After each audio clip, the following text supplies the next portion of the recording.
김지의 돌직구쇼에 오신 여러분 반갑습니다. 김지혜입니다. 전 오늘도 이곳 광화문 청계광장에 나와 있습니다. 오늘부터 서울시 모든 지역에서 마스크 착용이 의무화됩니다.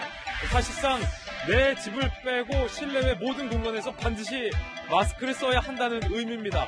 카페나 식당에서도 음식 먹는 순간을 제외한 그냥 이야기하거나 주문을 하거나 기다릴 때도 무조건 마스크를 쓰셔야 합니다.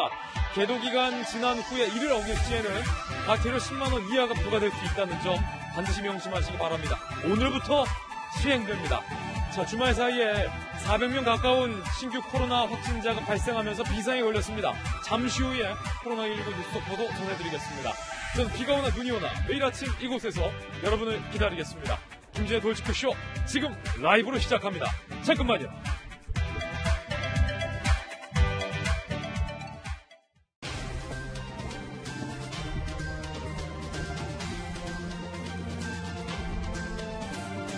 신문 읽어주는 남자입니다. 주말 사이에 코로나 신규 확진자가 400명 가까이 발생을 했습니다. 그런데 보건당국에서는 이게 정점이 아니다라고 경고했습니다. 더 올라갈 수 있다라는 얘기입니다. 3단계로 격상할 것을 매일 정은경 본부장은 고민 중이라고도 밝혔습니다. 잠시 후에 짚어보겠습니다. 오늘 조간신문 함께 하시죠. 먼저 동아일보입니다. 확산세 정점 아니다. 3단계 거리두기 격상 검토 착수. 사실상 3단계로 돌입되면 모든 경제활동이 중단되는 것이나 마찬가지다 라는 얘기가 나오고 있습니다. 하루 확진 397명, 60세 이상 고령자가 많았습니다. 중증 환자 수도 5일 새 3배로 급증했다. 수도권에선 병상 부족 문제가 계속해서 제기되고 있습니다. 옆에 사진 한번 보시면요. 주말에 그 꽉 찼던 광화문 거리가, 내거리가 이렇게 텅텅 비었습니다. 그리고 결혼식장에서도 이렇게 하객 없이 사실상 결혼식이 진행되는 모습이 확인될 수 있습니다. 대형교회에서도 대부분 온라인 예배로 전환이 된 주말 풍경이었습니다. 시민들 사이에서 이 코로나에 걸릴 수 있다라는 공포심이 확산되면서 이렇게 텅텅 빈 모습들이 연출되고 있습니다. 다음 신문입니다. 이번엔 경향신문입니다. 민주당에서 2차 재난지원금은 추석 전에 지급하는 게 베스트 플랜이다. 이번 추석이 10월 초인데 그 전에 줘야 된다라고 하면 시간이 많이 없죠. 민주당에서는 확산세 심하면 전 국민에게, 덜하면 일부만 지급하자라는 얘기들이 나오고 있습니다. 재정 우선순위 재원 조달 방식에서 이견도 보이고 있는데 통합당에서는 취약계층을 우선적으로 지원해야 된다라고 무작정 다 주지 말고 선별식으로 지급하자라고 주장하고 있습니다. 다음 신문입니다. 이번엔 중앙일보입니다. 코로나19 이렇게 확산세가 심상치 않은데 역사상 최장 장마에 이어서 내일 태풍 바비가 한반도에 상륙합니다. 비보다 강풍 피해 컸던 지난해 9월 링링과 닮은 꼴이라는 겁니다. 자, 태풍의 경로 한번 보시죠. 내일 제주에 상륙을 해서 대한민국 서해안과 북한을 관통해 나갑니다. 많은 비 그리고 많은 거센 바람을 동반할 것으로 예고돼 있기 때문에 자, 지붕 날아가고 철탑 넘어질 수 있다 경고하고 있습니다. 조심해야겠습니다. 다음 신문입니다. 이번엔 한겨레 신문입니다. 오랜만에 기분 좋은 뉴스도 선택을 해봤습니다. 메이저리그에 진출한 대한민국의 국보급 투수 김광현 선수가 드디어 오랜 기다림 끝에 첫 승을 거뒀습니다. 신시내티전에서 첫 승을 거둔 겁니다. 선발하고 정말로 오랫동안 기다렸던 선발과 첫 승. 6이닝 올라서 무사사하고 무실점 완벽 투구했습니다. 류현진에 이어 김광현까지 두 명의 메이저리그 투수들이 조금 더 많이 선방했으면 좋겠습니다. 다음 신문입니다. 이번엔 한국일보입니다. 또 하나의 희망적인 뉴스. 자, 대한민국 최초 판다. 대한민국에서 부활한 이 판다. 한 달 사이에 부쩍 컸습니다. 에버랜드 측이 공개한 사진인데 요랬던 판다가 이렇게 이제는 제법 판다의 모습을 갖춰갔습니다. 워낙 판다는 이렇게 새끼가 태어나서 성체로 자라는 게 힘들기 때문에 굉장히 민감하고 어려운 작업인데 이 대한민국 출생 판다가 무럭무럭 잘 자라길 바라보겠습니다. 코로나 걸리지 말고. 지금까지 신문 읽어주는 남자였습니다. 네, 오늘 저와 함께 등판한 등판 선수 소개를 해드리겠습니다. 자, 오늘은 특별히 이 코로나19 확진세가 심상치 않기 때문에 저희 스튜디오에도 약간의 변화를 주었습니다. 사회적 거리 두기에 동참하자는 차원에서 양쪽 소파에서 한 석씩을 비웠습니다. 저도 이렇게 시작부터 끝까지 서서 스탠딩으로 진행을 할 거고요. 자, 그리고 우리 패널 분들도 조금은 널찍하게 간격을 유지하면서 오늘 진행을 하도록 하겠습니다. 네, 저와 함께 등판한 등판 선수 소개하겠습니다. 고려대학교 약대 김정기 교수님 모셨습니다. 어서 오세요. 그리고 다시 돌아온 바르다 박 선생, 박정하 전 청와대 대변인 모셨습니다. 민주당의 청년 대변인입니다. 서재현 부대변인과 또 전직 청와대 출입기자 출신의 베테랑 이재명 부장 나왔습니다. 모두 어서 오세요. 네, 오늘의 키워드도 3가지 준비했습니다. 하나씩 살펴보죠. 먼저 첫 번째 키워드는 의무화. 오늘부터 마스크 착용 의무화가 시행됩니다. 계도 기간 거친 후 위반하면 10만 원. 두 번째 키워드는 이동 제한. 민주당 대변인이 추석 연휴 때 이동 제한 언급을 했다가 다시 거둬들였지만 논란이 되고 있습니다. 세 번째 키워드는 훈수. 추미애 법무부 장관이 계속해서 부동산 정책에 훈수를 두고 있습니다. 무슨 훈수를 이번에 두었을까요? 잠시 후에 이야기 나눠보겠습니다. 김지혜 돌직구쇼 오늘 톱뉴스로 문을 열겠습니다.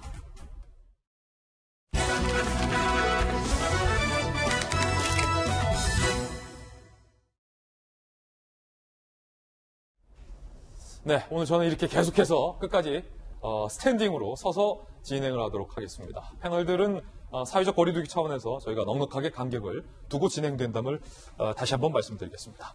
자, 오늘 첫 번째 톱뉴스 주제부터 공개하겠습니다. 바로 이겁니다. 아직 정점이 아니다라는 게 더 충격스럽습니다. 주말 사이에 코로나19 신규 확진자가 400명 가까이 발생을 했는데 정경 본부장은 이게 정점이 아니라고 합니다. 더 나올 거란 얘기입니다. 들어보시죠. 오늘 자정부터 마스크 착용을 의무화합니다. 서울 시민은 모든 음식물 섭취 시 등 불가피한 경우를 제외하고 실내 및 공연 등 다중이 집합한 실내에서 마스크를 의무적으로 착용해야 합니다. 한 명도 빠짐없이 실천하자는 경각심과 사회적 약속을 다시 한번 확립할 수 있기를 기대합니다. 네, 그래서 서울시는 지금 들으셨던 것처럼 오늘부터 마스크 착용 의무화 행정명령을 발동했습니다. 계도 기간 거친 후 안 쓰는 거 적발되면 10만 원 과태료. 그만큼 엄중하다는 얘기입니다. 마스크 착용 의무화. 뭐가 달라지는 걸까요? 함께 보시죠. 397, 400명 육박입니다. 확진자. 4일 연속 300명대 발생.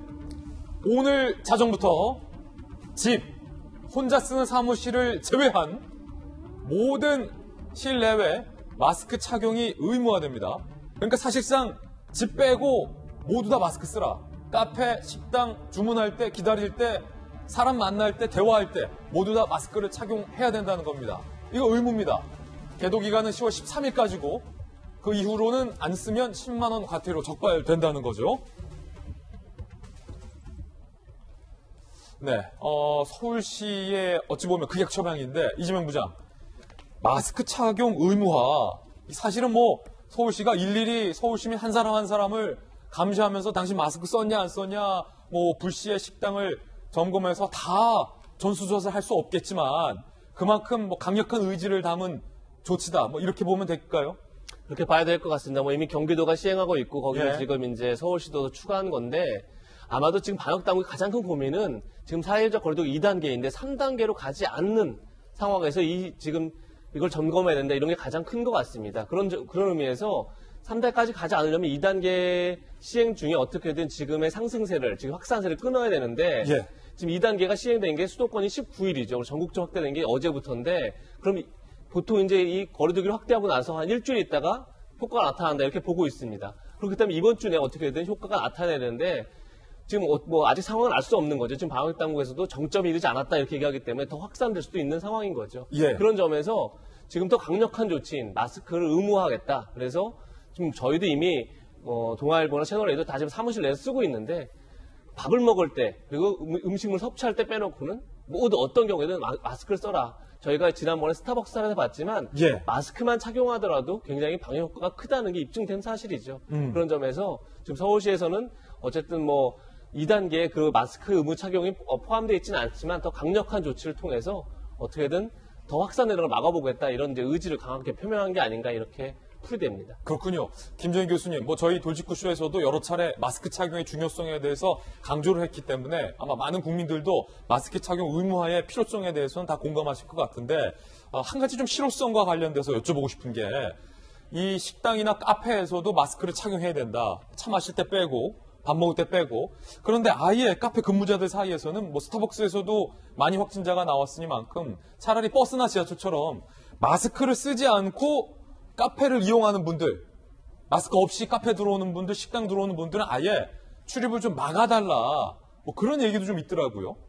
그러니까 지금 말씀하신 것처럼 마스크 착용 의무화를 하게 되면 일단 지금 말씀하신 것처럼 카페나 음식점에 들어올 때 마스크를 아예 착용을 안 하고 들어오시는 분들은 위반 사항이 됩니다. 예. 그러니까 이 부분은 해결이 되는데 과연 이제 실효성 부분이 얼만큼 될까? 그러니까 일정 부분 실효성은 있을 거라고는 보고 있습니다. 왜냐하면 지금의 어떤 그러니까 재확산 바로 직전에 한동안 우리나라 자체, 그러니까 일일 확진자 수가 크게 과거보다는 감소하면서 경각심이 많이 낮아진 것은 사실이었거든요. 예. 그래서 이런 경각심을 높이고자 하는 데는 실효성이 있다. 그리고 일정 부분 또 실효성이 있을 거라고는 보는데 그 실효성이 굉장히 높지는 않을 거다 이렇게 보고 있습니다. 왜냐하면 근본적으로 문제가 되고 있는 게 마스크를 벗을 수밖에 없는 환경이거든요. 특히 예. 음식물 섭취, 차를 마시거나 커피를 마실 때 이때 마스크를 내리는 환경인데 요 기준이 모호하다는 거죠. 그러니까 만약에 카페나 음식점 주인께서 왜 마스크를 벗고 대화를 하시냐라고 얘기를 했을 때 지금 차를 마시고 있는데 왜 이런 얘기를 하느냐라고 예. 하면 그러니까 논란의 여지가 있을 수 있고 이제 어떻게 보면은 다툼의 여지가 좀 있습니다. 그러다 보니까 좀 초창기에는 많이 이제 불협화음이 좀 있을 것 같기는 한데 어쨌든 기본적으로 국민들한테 지금 마스크 착용의 중요성에 대한 경각심을 높이고 현재 상황의 경각심을 높이는 데는 효과가 있을 거라고는 봅니다만 실효성 문제에서는 기본적으로 음식물을 먹는 환경이 안 이루어진 게 방역적인 차원에서 가장 좋습니다. 그래서 예. 지금 보면은 KTX나 대중교통, 그러니까 대표적으로 KTX 같은 경우에도 대부분 음식물을 많이들 섭취는 안 하십니다만 일부 음식물을 섭취하시는 분들이 계시거든요. 예. 그러니까 기차 안에서. 그렇죠. 그 환경에서는 한 10분이든 20분이든 간에 마스크를 벗게 되는 환경이 놓여지게 되고 그 환경에 감염원이 있을 때는 감염에 노출되게 됩니다.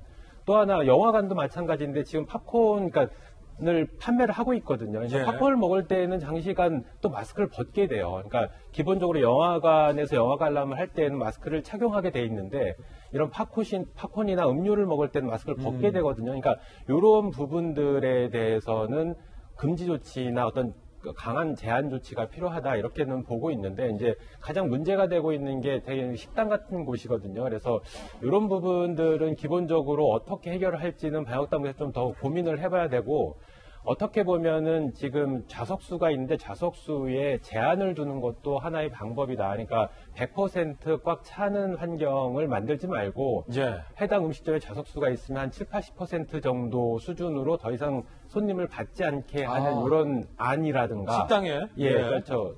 지금 카페 같은 경우에도 테이크아웃을 권장하는 방안, 그러니까 금액을 낮춰준다든가 이런 조치를 해서 인원을 가능한 한 많이 줄여주는 조치들이 좀 필요하지 않을까 이런 생각을 가지고 있습니다. 예. 질병본부에서는 397, 이게 정점이 아니라고 강조했습니다. 사회적 거리두기를 3단계로 격상시킬 것을 고민 중이라고도 밝혔습니다. 들어보시죠.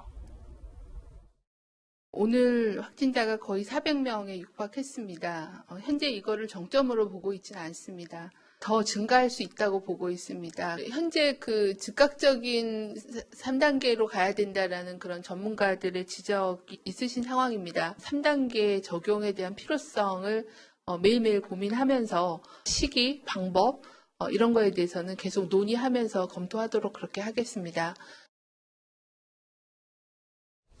사회적 거리두기 3단계가 되면 어떻게 달라질까요? 저희들이 한번 준비해봤습니다. 10인 이상 실내외 집합 모임이 금지된다. 공공다중시설은 중단되고 학교 어린이집도 등교 수업이 전면 중단되고 공공기관과 기업도 필수 인원 외에는 재택근무, 스포츠 행사도 다시 전면 중지가 됩니다. 사실상 어떤 사회적 경제활동 자체가 상당수 제약을 받게 된다. 그렇기 때문에 현재 정부로서도 이 3단계를 시행해야 할지 말아야 할지를 아마 고민 중인 것으로 파악이 되고 있는 그런 상황입니다. 자, 그 가운데 사랑제일교회에서는 이 정부를 향한 계속해서 비난의 목소리를 높이고 있습니다. 어떤 내용일까요? 들어보시죠. 특정 사람, 특정 집단을 표적 삼아서 완전히 사회에서 매장시키고 있어요. 본인도 피해자인데 누구한테서 어떻게 받아낼지 모르는데 완전히 죄인처럼 살아야 되는 상황이 됐어요. 이게 국가가 할 짓입니까, 국민에게? 즉각적으로 저희는 중대본 정세균 총리를 즉시 고소할 겁니다. 자, 서재현 부대변인, 예. 지금 사랑제일교회에서 정세균, 박능우, 서정엽 등등을 상대로 직권남용죄 고발할 것이다. 라고 하면서 반발하고 있습니다. 정부가 국민을 매도하고 있다는 건데 이게 어떤 내용이죠? 지금 현재 뭐 사랑제일교회 주장은 이제 이게 그 정부가 방역을 못한 탓을 사랑제일교회 집회를 통해서 이게 책임 전가하는 것이다. 그런 메시지를 전달하는 것인데 사실 이게 메시지를 집중하는 것도 중요하지만 메신저도 중요한 것이거든요. 그래서 사랑제일교회가 이 메시지가 조금 이제 여러 국민들한테 조금 이게 가슴이라든지 이렇게 동의를 얻으려면 자가격리는 방역 수칙의 협조, 정부 협조에 다 하고 나서 이후에 이런 사유재산 여러 가지 법을 앞세워서 공권력이 남용됐던 것을 이후에 우리는 수사에 일단 그 고소를 하겠다 이렇게 하면은 이해를 하는데 현재 이분들은 광복절 집회를 계속 하고 있는 것 같아요. 사실 이게 광복절 집회가 문재인 탄핵 집회지 않습니까? 그래서 정부와 각을 세우는 집회를 계속 하다 보면서 사실은 선량한 국민들, 시민들도 삶에 피해를 주는 것을 포함해서 전역에 있어서 네. 전 산업에 있어서 지금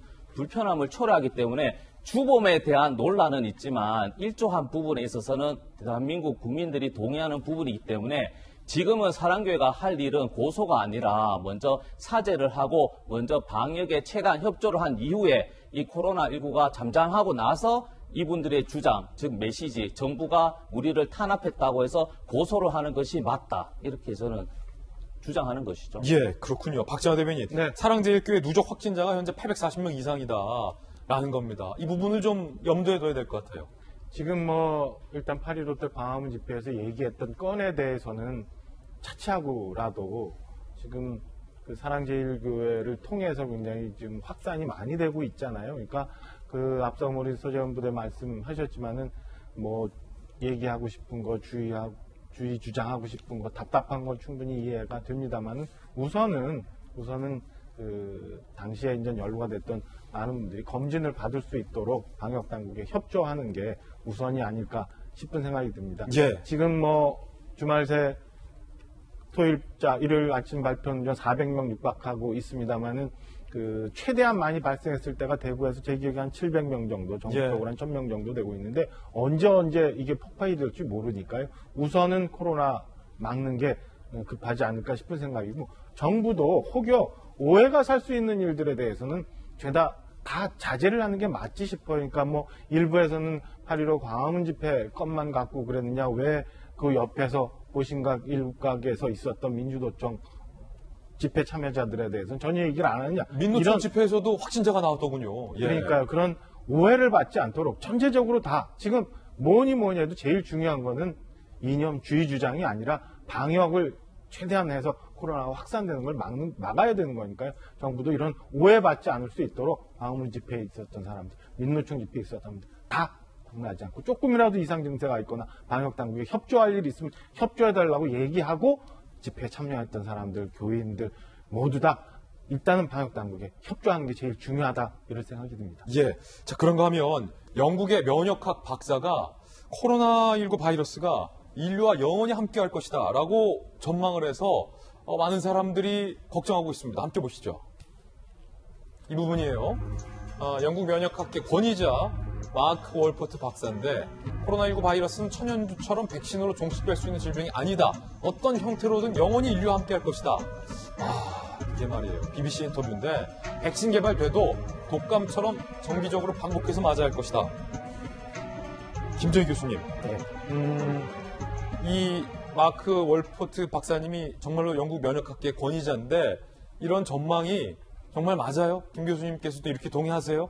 지금 마크 월포트 박사 같은 경우에는 말씀하신 대로 면역학 분야에서 권위자 맞습니다. 그러니까 FRS라고 해서 이게 펠로우 오브 로열 소사이어티라고 하거든요. 그러니까 실제로는 현재 수준으로 봤을 때는 노벨상보다는 이제 어떻게 보면 격이 좀 떨어지지만 전통성 문제 면을 볼 때에는 훨씬 더 권위가 높아요. 과거에 여기에 이 명예를 안았던 사람들이 뉴턴이라든가 다윈이라든가 호킹 박사라든가 우리가 잘 아는 유명한 사람들이 이 부분에 해당되거든요. 예. 이분 역시 FRS라고 해서 이 어워드를 받으신 분인데 어쨌든 이분은 바이러스 학자는 아니고 면역학자입니다. 그래서 제가 보기에는 일정 부분 맞는 얘기도 있고 일정 부분 틀린 얘기도 있다. 일단 코로나 바이러스는 종식되지 않을 거다. 그러니까 지금 종식이라는 표현은, 그러니까 지금의 현대 팬데믹 상황의 종식이라는 측면을 만약에 고려해 본다면 이 얘기는 좀 틀립니다.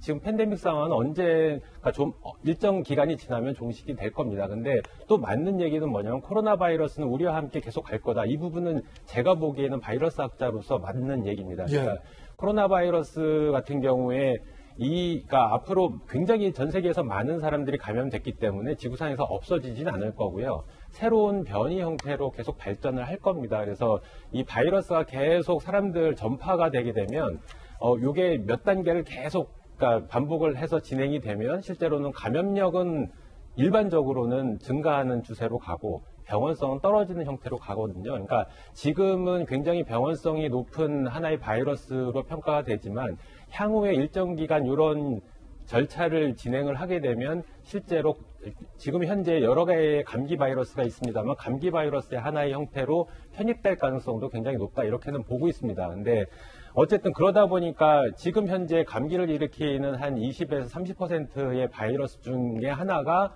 코로나 바이러스거든요. 그리고 기원을 볼 때 기원전에 실제로는 이러한 지금과 같은 형태로 해가지고 박쥐에서 사람으로 넘어온 게 현재 감기 코로나 바이러스라고 보고 있는데 같은 과정을 갈 거다. 그러니까 그 얘기는 앞으로 지금은 굉장히 병원성이 높은 어떤 코로나19를 일으키고 있지만 향후에 어느 일정 기간이 지났을 때에는 감기 바이러스의 하나로 편입되면서 실제로 지구상에서 계속 없어지지 않고 겨울철마다 우리한테 찾아올 가능성이 굉장히 높습니다. 근데 다만 일반적인 다른 감기 바이러스와는 다르게 마치 독감처럼 병원성이 상대적으로 높은 그런 어떤 그 호흡기 바이러스의 하나로 편입이 될 가능성이 굉장히 높고요. 또 하나는 지금 이 코로나 바이러스는 RNA를 유전자로 가지고 있거든요. 그러다 보니까 변이가 굉장히 심해요. 그러니까 또 맞는 얘기가 뭐냐면 이분이 말씀하신 것 중에 백신을 한 번 접종해서 되지 않고 우리가 독감 백신을 맞듯이 매년 맞아야 된다. 요 얘기도 일정 부분 맞습니다. 왜냐하면 변이가 심하기 때문에 현재 개발되고 있는 백신을 효능이 변이가 일어나면 떨어질 가능성이 굉장히 높거든요. 그럼 다시 또 맞아야 되는 상황이 발생을 하고 이 부분에 가장 또 제가 우려스럽게 보는 부분 중에 하나가 현재 전 세계적으로 이제 많은 백신들이 개발되고 있는데 그 중에 가장 대표 주자가 아스트라제네카의 DNA 백신이거든요. 근데 이 DNA 백신은 침팬치 아데노바이러스라는 벡터를 이용해서 DNA를 주사해가지고 단백질이 우리 몸에 생성되게 만들어주는 기전을 가지고 있는데 이 벡터를 사용했을 때는 다시 이 벡터를 사용할 수가 없습니다. 그러니까 지금 월포트 박사께서 말씀하신 것처럼 그러니까 백신을 계속 접종을 해야 되는 상황이 오면 지금 개발되는 DNA 백신의 형태는 반복적으로 맞을 수 없다. 왜냐하면 그 벡터에 대한 면역력이 우리한테 있기 때문에 또 맞았을 때에는 그렇군요. 서로 충돌이 일어납니다. 그래서 이런 문제들 여러 가지가 있는데 어쨌든 맞는 얘기도 있고 틀린 얘기도 있다. 이렇게는 보고 있습니다. 결과적으로 코로나19가 이렇게 쉬이 간단하게 끝나진 않을 거다라는 취지에는 두 분이 지금 동의를 해줬습니다. 의료계가 정부 정책에 반발을 해서 지금 파업을 하고 있습니다. 그런데 대화의 접점이 좀 찾아진 듯합니다. 전공의들이 가운까지 반납하는 항의성 퍼포먼스를 벌이기도 했는데 코로나 진료에는 일정 정도 복귀하기로 결정을 한 듯합니다. 일단 들어보시죠, 이야기부터. 지금 여러분들이 처해 있는 입장, 그걸 내가 너무 잘 알아. 그런데 이제 가장 중요한 것은 대의라고 생각해요. 여러분들은 힘들고 어려운 이 병든 사람들을 좀 힘이 돼야 되겠다고 생각하시는 분들이잖아요. 지금 코로나19로 확진을 받은 환자들, 또 그 가족들 절박하잖아요. 이렇게 결단을 해준 거에 대해서 감사하게 생각하고 정부도 거기에 상응하는 조치를 잘 취할 테니까 여러분 좀 오늘 저녁은 마음 편하게 좀 주무세요. 전국민들의 맑은 목소리를 다 들어주셔서 너무나 감사드리고 오늘로부터 시작이 되어서 더 많은 것들 함께 논의하고 진정성 있는 대화를 할 수 있는 자리가 계속 마련되었으면 좋겠습니다. 네, 원만하게 좀 타협이 돼서 의료 공백이 없기를 바라겠습니다. 자, 코로나19와 관련된 뉴스 속보 함께 짚어봤습니다. 김종인 교수님 여기까지 이야기 듣겠습니다. 감사합니다. 네, 이번엔 저희가 준비한 두 번째 이슈입니다. 함께 보시죠. 정쟁의 한복판에서 광화문 집회다. 오늘 한 조간신문은 더불어민주당 일각에서 이번 코로나19 확진의 양상에 대한 책임을 법원에게까지 돌리면서 이른바 책임 돌리기를 하고 있다. 라는 기사를 쓰기도 했습니다. 일단 먼저 민주당의 이원욱 최고위 후보가 한 발언이 지금 논란인데요. 광화문 집회를 허용한 해당 판사의 이름을 거론하며 해당 판사를 비하하고 비난을 해서 논란이 되고 있습니다. 들어보시죠. 지금의 코로나19 위기 상황을 만든 판사, 국민들을 그들을 판사라고 부릅니다. 국민 안정이 우선 아닌가요? 그런 사람들이 판사봉을 잡고 또다시 국정을 농단하고 있습니다. 국민 안전 위에 판사의 권한을 제한하겠습니다. 자, 그러면서 해당 판사의 이름을 딴 법안까지 발의하겠다고 밝혔습니다. 판사 X라고 부르면서 말입니다. 들어보시죠. 어떤 법안일까요? 광화문 집회를 허용한 사법부를 공격을 한 건데 법원이 책임론이 커지자 결정문을 이례적으로 공개하기도 했는데도 이렇게 법원을 향한 책임 돌리기 발언이 나오고 있는 겁니다. 허가한 두 건은 집회 신고 인원이 방역수칙 준수하며 집회하기에 충분했다. 최근까지 서울시가 대규모 집회를 금지 안 했다. 왜 우리한테 그러냐라는 거죠. 자, 이에 대해서 우원식 의원은 한마디로 법원은 오류가 없다는 것 참 어이가 없다라고 비판했고 사법부의 진정 어린 반성이 없는 한 국민은 법원의 오만한 태도를 절대 용서하지 않을 것이다. 이원욱 의원은요. 집회 허용 부장판사 이름을 딴 뭐뭐뭐 금지법을 발의하겠다라고 밝히기도 했습니다. 국정농단이다. 사법부를 향해서 이런 표현까지 민주당 일각에서 지금 쓰고 있는 건데 자, 윤태곤 실장님 나오셨습니다. 네. 윤 실장님. 판사 X 이 욕설입니다. 판사 X라는 얘기를 이원욱 의원이 쓰면서 해당 법안을 발의하고 나섰다. 정말 법원, 그 해당 판사가 국정농단에 가까운 문제인 겁니까? 사법부의 판단에 대해서 누구나 다 비판을 하고 우리가 토론을 할 수 있죠. 근데 국정농단이라고 하면은 의도성을 가지고 국정에 흔들기 위해 가지고 잘못된 개입을 한다. 그게 이제 국정농단이라는 거 아니겠습니까? 그럼 저 이원욱 의원의 이야기는 통상적으로 생각하는 국정농단을 이 판사가 이제 의도적으로 범했다라는 건데 그게 설득력이 있을지 잘 모르겠어요. 그리고 이제 법안 발의를 하는 게 저는 이원욱 의원님이 실제로 저 법안이 통과될 거라고 생각하고 발의를 하셨는지 좀 의심스러워요. 그러니까 정치인들의 말을 보면은 저건 저 사람이 실제로 저렇게 생각해서 말하는구나 라는 게 있고 과연 저 사람이 실제로 저렇게 생각할까 싶을 때가 있거든요. 지금 이원욱 의원님 말씀은 좀 부자로 들리고 그게 지금 민주당 전당대회 중이지 않습니까? 그럼 전당대회라고 하면은 국민들의 이제 요구하고 이해를 이제 폭넓게 받아들여가지고 평소보다 훨씬 더 토론과 논쟁이 되는 장이 돼야 되는데 오히려 민주당 전당대회가 되니까 조금 더 갈등의 소지가 있는 것들, 뭔가 공격하려고 하는 것들 이런 식으로 발언들이 서로 이제 에스컬레이터 되는 것 같아가지고 그 부분 좀 지적하고 싶어요. 그렇군요. 이재명 기자, 국회 반장 출신이잖아요. 판사 X라는 말을 줄인 판땡이라는 비속어까지 민주당 의원이 쓴 건데 어떻게 보십니까? 글쎄요, 굉장히 일단 그 판결 내용을 먼저 좀 얘기를 해야 될 것 같습니다. 그러니까 당시 광화문 집회 때 10건의 집회 신고가 있었는데 법원에서 8건을 이제 못하게 했고 2건을 허용했었죠. 그때 그냥 판사의 판결을 보면 굉장히 고심한 흔적이 역력합니다. 그러니까 내용이 이렇습니다. 집회에서 감염병 확산의 우려가 있으면 객관적으로 인정된다. 예상된다. 그러니까 감염병 확산이 될 수 있기 때문에 집회를 최소화해야 된다. 이거 인정하는데 다만 이런 겁니다. 방역 수칙을 구체적으로 지시해 제한적으로 집회를 허용하는 게 아니라 원천적으로 집회를 금지하는 것, 집회의 자유를 제한하는 것으로 보기 어려워 위법하다 할 수 있다. 다시 얘기해서 집회의 자유가 엄연한 헌법상의 권리인데 방역에 문제가 있으면 그 방역 지침을 지키는 쪽으로 지침을 내려야 되는데 그걸 완전히 금지하는 것 자체는 약간 문제가 있다 이런 얘기인 거죠. 그렇게 해서 두 건을 허용한 게 이겁니다. 한 건이 이제 민경욱전 의원이 이끌었던 4.15 부정선거 국민투쟁본부의 집회 허용하는데 그 집회 허용한 이유가 최근에도 그 단체가 집회를 했는데 당시에도 방역수칙을 잘 지켰다. 이번에도 그걸 잘 준수하는 조건 속에서 집회를 해라 이렇게 허용을 하는 거죠. 근데 아까 얘기했지만 나름대로 고민을 굉장히 한 거죠. 그러니까 집회의 자유라는 그런 헌법적 가치를 완전히 무시할 수 없는 상황에서 과연 어디까지 허용할 것이냐. 그렇다 그러면 방역 지침을 하여튼 최대한 잘 지켜야 된다. 이제 이렇게 해서 허용한 건데 문제는 이제 이 국토본 집회만 열린 게 아니라 거기에 이제 보수단체 집회가 다 합류를 하면서 이제 굉장히 어떻게 보면 방역 지침이 제대로 지켜지지 않은 그런 문제가 있지만 법원 나름 굉장히 고심을 했다 이렇게 보이고 자, 이현우 의원은 이런 얘기를 합니다. 이제 국민의 안정을 위해 판사의 권한을 제한하겠다. 그럼 과연 국민의 안정은 어디까지 허용할 것이, 국민의 안정을 어디까지 지킬 것인지를 과연 누가 판단할 것이냐.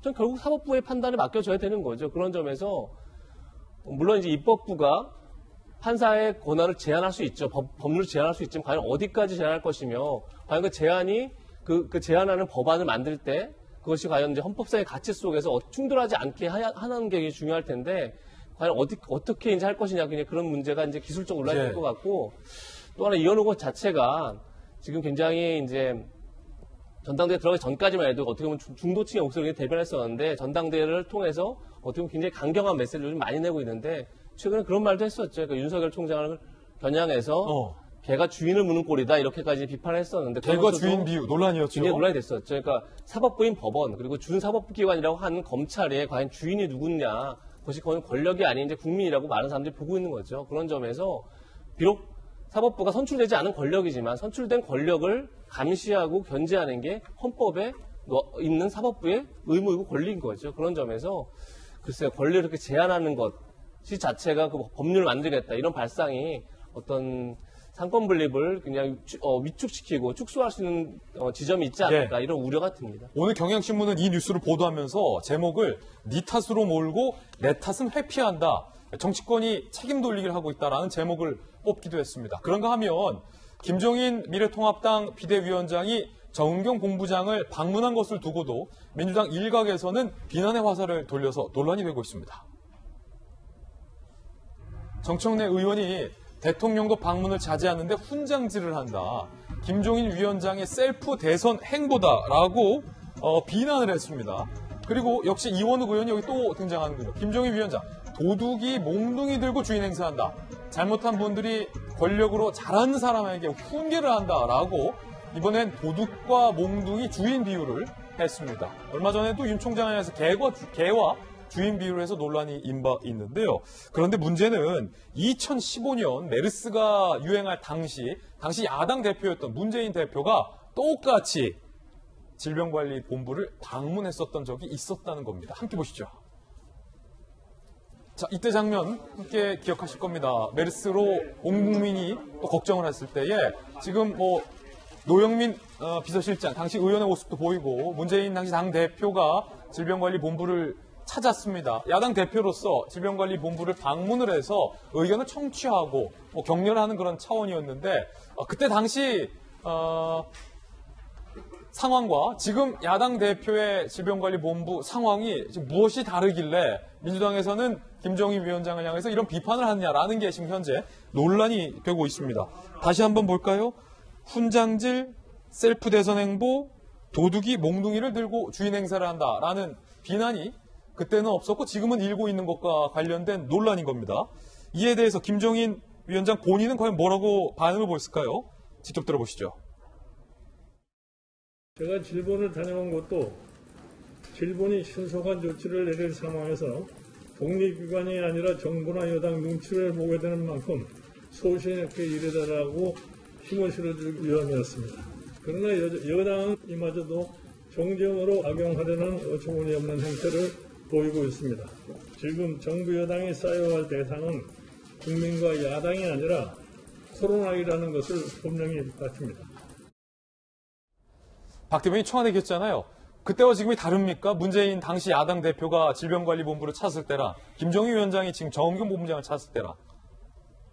저는 시청자분들이 그리고 국민들이 판단할 거라고 봅니다.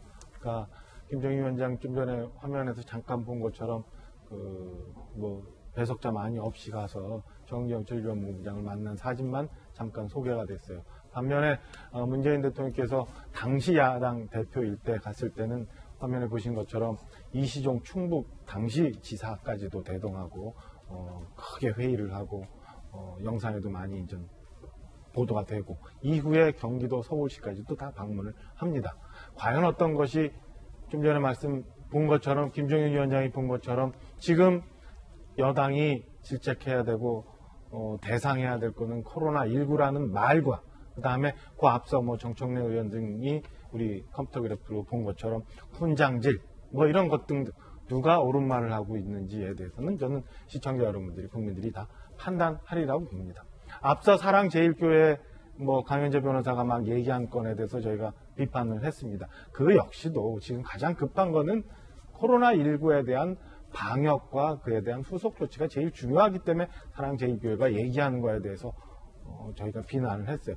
각자 주어진 상황에서 지금 각자 일을 최선을 다하면서 코로나19를 극복해야 되는데 지금 사랑제일교회가 주장하는 바와 별개로 지금 본연의 해야 될 일을 안 하고 있다고 비판을 하고 있는데 과연 여당이 정치권에서 저렇게 모든 거를 정쟁으로 몰아가고 나는 해도 되고 너는 하면 안 되고라고 하는 게 얼마나 국민들한테 와닿을지 모르겠습니다. 제가 주말에 이제 고향인 원주에 잠깐 있었는데 원주도 지금 확진자가 굉장히 많이 퍼지고 있어요. 그랬더니 일부 누가 그러더라고요.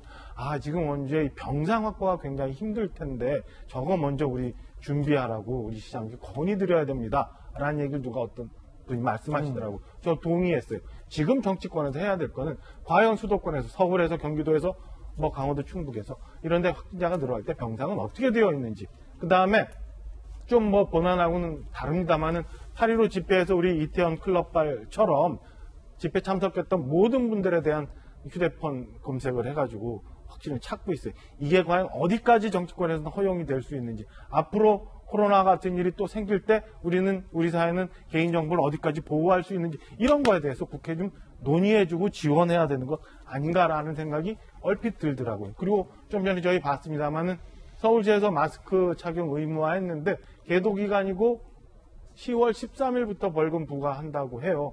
10월 13일 아직도 좀 멀었는데 과연 오늘 당장 내일 효과가 있을지라는 생각이 얼핏 저는 들었거든요. 그러니까 지금 이게 정쟁이다라고 보시는 거예요? 정치권에서 이런 게 왜 10월 13일부터 물론 행정 절차가 필요하니까 13일부터 벌금 부과해야 된다고 하겠죠. 이거 빨리 해서 어떻게든 모든 사람들이 마스크 쓸 수 있도록 정치권에서 이런 방법 지원해줘야 하는 거 아닌가라는 생각이 오늘 아침 들었습니다. 윤태호 실장님, 이원욱 의원의 발언은 지금 또 한 번 등장하는데 이거 무슨 뜻인가요? 김정희 위원장이 방문한 걸 두고 다시 한번 볼까요? 도둑이 몽둥이를 들고 주인 행세한다라는 비유를 썼는데 이 비유가 무슨 뜻으로 한 발언일까요? 그거 아니겠습니까? 8.15 집회하고 사랑제일교회로 인해 가지고 이렇게 크게 확산되고 있는데 김종인 위원장 통합당은 같은 편이니까 도둑인데 도둑 잡는 사람들을 이제 방해하고 이제 붕괴하고 있다 그런 이야기인 것 같아요. 이원욱 의원 생각에? 예. 그러니까 아까 판사 비난한 거나 또 이원욱 의원이 김종인 대표도 끌어내려야 된다 그런 말 했는데 다 같은 맥락으로 보면 될 것 같고 저희는 그런 생각도 들어요. 굳이 막 이런 말을 우리가 이렇게 해야 되나 다뤄줘야 되냐. 이원욱 의원의 이런 발언들을 꼭 이원욱 의원을 제가 지칭한 건 아닙니다만은 예컨대 김종인 위원장이 방문했고 여당에서 논란도 있다. 이 정도로 했으면 좋겠다라는 생각도 들어요. 그렇군요. 자, 그러면 여당에 계신 우리 서재원 부대변인께 여쭙겠습니다. 오늘 서울신문이요. 이렇게 썼어요. 더불어민주당이 정광훈 방지법, 그럼 해당 판사 X 발언 발의하면서 총공세에 나선 모양이다. 그리고 김종인 비상대책위원장의 방문을 두고도 비난을 하고 있다. 민주당이 법원에 향해서까지 말폭탄을 쏟아내며 코로나19 재확산의 책임 묻기를 이어가고 있다. 그러니까 지금 사실은 정치권만 모르는 것이 이제 예전에 노회찬 의원이 불판 교체해서 싹 바꿔야 된다고 했는데 지금은 사실 국민들은 불판 즉 고기를 먹고 싶은 게 아니라 고기 다른 메뉴 회를 먹든지 다른 음식을 원하는 요구가 바뀌었어요. 그러니까 여야를 떠나서 내 삶을 위해서 도움이 되는 정치인들이 원하는 것이지 어떤 정쟁을 가지고 선택하진 않다. 그래서 정치권이 하루빨리 국민이 원하는 그 니즈를 빨리 해결해야 되는 것에 집중할 필요는 있는 것이고, 다만 앞서 말씀드렸던 이원욱 의원 같은 경우에는 이게 오해되는 부분은 사실은 있습니다. 그러니까 인용하는 과정에서 얘기했지만 판사를 이제 폄하하고 했는 것인데, 그 내용을 보면 판사를 처벌하려고 했었으면, 만약에 그런 결정이 잘못됐으면 처벌하거나 면책을 하겠다, 뭐 이런 여러 가지 조건이 있는 것이 아니라, 판사 입장에서는 그 법의 그 바탕에서 집회의 자유가 있기 때문에 허용한 것이 맞는데, 이게 개인의 생명권, 국민의 생명권과 충돌하다 보니까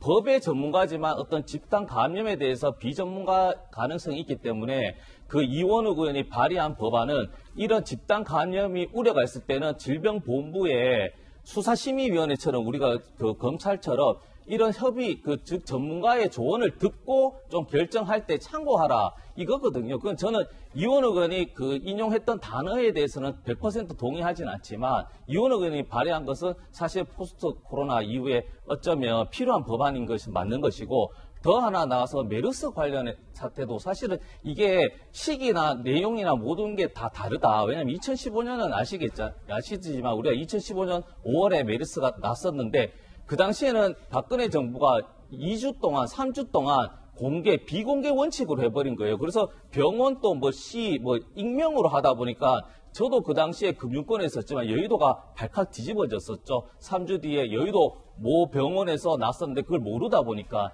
그래서 그 당시에 문재인 대통령께서는 대통령이 직접 나와서 컨트롤 타워를 하라고 말씀하신 거고, 지금 김종인 위원장님께서 가신 것은 조금 내용면은 조금은 다른 것인데, 결론을 말씀드리면 이런 것들이 사실은 누구 탓, 내 탓 이런 것이 비효율적인 것은 맞다. 그래서 저도 늘 얘기하지만 지금은 코로나19 정말 극복하는데 힘과 지혜를 모으고 이후에 우리가 정쟁을 해도 늦지 않다는 거죠. 서재현 부대께서는 이제 정쟁은 안 된다라고 하시면서 또 은근히 지금 김종인 위원장의 방문은 부적절하고 부적절한 게 문재인 아니고, 대통령의 방문은 적절하다. 그러니까 그게 비유 자체가 다르다라는 것이죠, 사실은. 사실 설명을 드리는 것이고, 김종인 위원장이 잘못됐다라고 단정 짓지는 않은 것이죠. 아니 그러니까 민주당에서 김종인 위원장의 방문을 문제 삼는 데는 상황이 좀 다르다, 이런 말씀이세요? 그러니까 문제를 삼을 수는 있는 것인데 가는 것이 옳지 않다고 확정하는 것도 당연히 야당 대표가 어딜 가든 상관없는 것이죠. 이재명 기자께서는 동의하십니까? 어떻게 보세요? 글쎄요, 늘 항상 얘기하죠. 여야는 사실 국정의 파트너죠. 그래서 그런 점에서 야당이 지금 현재 방역 당국을 찾아서 방역 대책을 점검하고, 또 사실 김종인 위원장은 지금 스스로 얘기한 것처럼 방역 질본을 한 이유 자체가 지금 굉장히 방역 문제가 정치 공세화되고 있는데, 정쟁으로 흐르고 있는데, 거기에 개의치 말고 하여튼 방역 당국으로서 역할만 충실해달라, 이런 당부를 하기 위해서 갔다, 이런 취지의 얘기를 했는데, 글쎄요, 야당 대표가 가서 진짜 반나절 하루 동안 시간을 뺏었다면 모르겠는데, 잠깐 만나서 얘기하는 그것을 마치 잘못된, 그러니까 가서 꼰대질을 했다, 이런 식의 비유를 한 건 굉장히 좀 부적절하지 않나 싶고, 그런 점에서 오늘 미래통합당이 그 회의실에 있는 백드롭을 또 바꿨더라고요. 그 백드롭에다가 정치 공세는 오프시키고 위기 극복 운시키자 이렇게 써놨던데, 결국 지금 가장 중요한 건 진중권 전 교수도 여러 번 그런 얘기 써놨던데, 범인을 찾는 게 아니라 사실은 지금 어떻게 하면 확산되지 않을까, 그걸 찾는 게 그 원인을 찾아서 확산되지 않도록 하는 게 더 급한 거죠. 그런 점에서 지금 어떻게 보면 정은경 본부장이 방역 당국의 가장 책임자로서 가장 중요한 역할을 해야 할 사람이고, 그런 점에서 야당이 힘을 실어주는 차원이었다, 이렇게 볼 수 있지 않을까 싶습니다. 두 분의 개인적인 견해 들어봤고요. 윤 시장님 의견 있으세요? 지금 8월 15일 전후해가지고 당청 지지율이 올랐지 않습니까? 야당은 좀 떨어지고, 해석이야 분분하겠지만 제가 생각할 땐 그래요. 국민들이 잘잘못을 떠나서 지금 위기 국면이니까 행정력을 가진 청와대하고 여당한테 힘을 실어줘가지고 좀 처리를 빨리빨리 해라, 그런 뜻으로 저는 해석을 해요. 근데 이제 그걸 거꾸로 정치적으로 해석해가지고 지금 이 광화문에서 이렇게 되고 정광훈 목사 저렇게 되니까 우리가 오르네, 이게 기회니까 때리자라고 하면은 저는 그게 국민들이 보낸 시그널을 잘못 해석하는 거다. 곧바로 또 답이 이제 국민들은 또 답을 보내줄 거예요. 니네가 그랬어, 그럼 우리의 답은 또 이거야 라는 걸 보내줄 테니까, 여당이 좀 전에 서재현 부대변인 말씀하신 것처럼 좀 목적지향형이었으면 좋겠다. 예컨대 이건 정광훈 탓, 이건 야당 탓, 이건 판사 탓, 부동산 문제는 이제 주부까지 투기한 탓, 다 남들 잘못했는데 우리는 의도가 옳았으니까 우린 잘못한 게 없다. 라고 하면은 그 정부 여당의 책임지는 사람들은 결과로 이야기하는 거거든요. 이제 결과로 보여주실 때가 된 거죠. 예. 용기가 없는 것 같아요. 용기가. 지금 벌써 정부의 정권을 받은 지 3년 이상 되고 그러면은 욕을 먹을 일, 갈등이 있는 현장에 가가지고 문제가 있고 조정을 해야 될 일이 있으면 과감히 끼어들어서 이걸 해결해야 되는데 뭐 어제도 보니까 여당 대변인 뭐 추석 때 이거 뭐 이동 제한 뭐 하느니 뭐느니 이런 거 브리핑했다가 안 했다고 논의도 안 했다고 얘기하는데 글쎄요. 저는 상황이 심각해지고 그러면은 먼저 나서서 정치권에서 이런 문제가 있으니까 방역을 위해서 우리 추석 때 올 추석은 어떻게 좀 합시다라고 국민들을 설득해야지. 아니 여당 대변인이 안에 느닷없이 얘기도 없던 일을 기자들 만나서 브리핑하면서 그런 얘기를 했겠어요? 그 얘기 말씀 나온 게 한 보고서 얘기 계속 이어가겠습니다. 예. 민주당 대변인이 추석 이동 제한을 언급했다가 급하게 다시 거둬들였습니다. 허윤정 대변인이 기자들과 만나서 추석에 전면적 이동을 허용할 것이냐의 문제까지 고민해야 하는 상황이다라고 얘기를 하자 기자가 이동 제한이 현실적으로 가능하냐라고 물었습니다. 중국은 여러 논란에도 확진자 수를 현저히 줄였는데 아예 이동을 금지시켰다라고 추가 설명을 했군요. 긴급 행정명령을 발동해야 하는 것이냐라고 묻자 그 상황까지 안 가는 게 최선의 방법이다라고 답을 합니다. 자, 발언이 보도되고 논란이 커지자 민주당이 출입 기자들에게 문자를 보냅니다. 사실 아니다. 논의한 바도 없고 검토하지도 않았다라고 얘기를 합니다. 박찬하 대변인, 이 부분 말씀하신 거죠? 네. 그러니까 우리 봄에 한번 그런 적 있었잖아요. 홍익표 당시 수석 대변인이 당청 회의하고 난 다음에 대구 봉쇄 뭐 이런 얘기 했다가 뜨거라 한번 하고 난 다음에 그런 얘기 애초에 있지도 않았다라고 얘기하는데요. 뭐 지역적인 문제가 있으니까 그렇다 쳐요. 근데 추석 때 만약에 코로나가 이렇게 굉장히 많이 전국적으로 확산이 되고 상황이 걷잡을 수 없는 상황으로 간다라고 하면은 추석이라는 건 온 국민이 다 해당이 되는 문제니까 정치권에서 먼저 정부에서 먼저 그럼 어떻게 해야 되는지 고민해야 되고 만약에 그게 옳은 방법이라고 결론이 난다면 국민들을 설득할 수 있어야죠. 설득해서 일부 욕먹을 건 욕먹고 그래도 설득해 나가고 지지받은 사람들한테 잘했다고 박수 받고 우리 그래도 떳떳하게 코로나 막았습니다 라고 할 수 있어야지. 뭐 조금 논란이 된다고 그런 얘기 안 해서 하지도 않았습니다라고 해명한다는 게 글쎄 저는 얼마나 책임 있는 정부 여당의 자세인지 당청 회의 결과를 맨날 이런 식으로 브리핑해도 되는지 잘 모르겠어요. 우리 이 민주당 대변인께서 저 말씀 기자들 만나서 회의 브리핑하면서 얘기 나왔는데 추석 때 이동 제한 얘기건 전혀 안 나왔다면 저게 왜 나왔겠어요? 저는 안에서 뭔가 논의가 됐기 때문에 저 얘기가 나왔지 그냥 갑자기 우리 허 대변인 머릿속에서 상상이 확 돼가지고 그 얘기를 기자들 브리핑했다고 생각지 전혀 안 하고 있습니다. 박찬하 대변인께서 이렇게 말씀하시는데 서재현 대변인 해명 좀 해주시죠. 이거 어떻게 된 겁니까? 그러니까 대변인 입장에서는 사실은 그 당의 사실 스피커이기 때문에 신중해야 되는 것이고 저런 거는 잘못한 게 맞죠. 오해 소지가 분명히 있기 때문에 다만 이제 그게 비공개일 수도 있지만 그게 우리가 정부의 범위 이상 확산이 너무나 급속하게 되면 추석 이동이 아니라 더한 것도 검토하는 것은 여당의 어떤 책임인 것인데 지금 오픈해서는 저 부적절하다 그런 의미를 말씀드리고 저는 이제 말씀하셨지만 대구에서 제가 코로나 확진이 7,000명까지 있었던 것을 경험했잖아요. 대구에 계시잖아요. 예, 지금도 대구에서 올라왔지만 예. 이런 논의가 굉장히 불필요한 것이 뭐냐면 일주일, 2주일 되면 분명히 지금이 어떻게 보면 이때 더 잘했어야 되는 후회가 있어요. 지금은 골든타임인데 그 골든타임이 어떠냐면 병상 문제 말씀하셨잖아요. 더욱이 마스크 부족 문제도 분명히 서울 인구 또 1,000만이기 때문에 이야기 나오고 더 나아가서 마스크 관련해서 대구에서도 어떤 일이 있었냐면 마스크를 안 쓰면서 주민들까지 싸워요. 근데 마스크를 안 쓰는데 이렇게 배려 있게 말씀드려야 되는데 막 범죄자 취급해서 하면 상대가 입장에서 잘못했지만 서로 싸우기 때문에 왜냐 언론에서 막 죄송하지만 막 그 가족들이나 친지들이 막 돌아가시는 것들이 계속 나오고 확진자가 막 700명 쏟아지면 감성적이 되어 갈 수밖에 없어요. 그럼 정부에서는 이성적으로는 힘들겠지만 이것을 좀 개인적으로도 스트레스라든지 개인의 그 감정 상태도 고려해서 이런 모습을 언론을 통해서 정부가 여당이 야당이 정말 코로나 확산에 막아줄 수 있는 최후의 보루구나 하는 신뢰를 줘야 된다는 것이죠. 예. 아니 답답한 거는 사실은 뭐 100번 1000번 양보해서 그 당청 회의 내에서 그런 얘기가 없었다. 추석 때 뭐 이런 얘기가 없었다. 뭐 이해해요. 근데 정작 필요한 재난지원금 얘기는 뭐 추석 전에 주는 게 좋다라고 타이밍 갖고 얘기를 한다는 거 아니에요? 그러면 이게 정작 필요한 거에 대해서 정말 진심으로 고민하는 게 아니라 모든 걸 다 정치에 활용해 보려고 어떻게든 적절한 시기에 국민들을 조금이라도 이렇게 좀 자기 편으로 이끌어 보려고 이런 마음 썼다고 오해할 수 있는 거 아닌가요?